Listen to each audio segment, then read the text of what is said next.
flag has to be designed with 4 horizontal stripes. So in a flag, this is a, let's say this is a flag, it has 4 horizontal stripes like this. Okay, now it has to be designed with 4 horizontal stripes using some or all of the colors.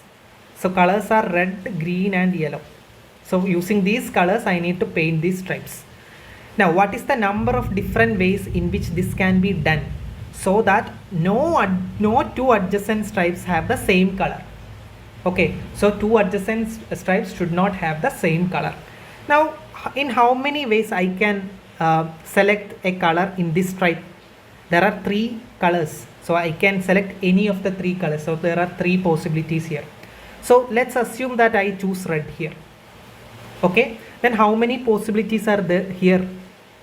I can choose from green and yellow. I cannot choose red, because if I choose red, then adjacent stripes are getting the same color. So there are 2 possibilities to select color here. Now let's assume that I choose yellow here. Now here in this 3rd stripe I cannot choose yellow. I can either choose red or green. So there are 2 possibilities. Now let's assume that I have choose green here. Okay, and in the 4th stripe I cannot use green, because if I use green, then 3rd and 4th stripe is going to be having the same color. So that is not possible. So I can either choose red or yellow. So again 2 possibilities are there. So how many total possibilities are there? 3 into 2 into 2 into 2. 3 into 2 into 2 into 2. That is 6 into 4, 24. So option C is the right answer.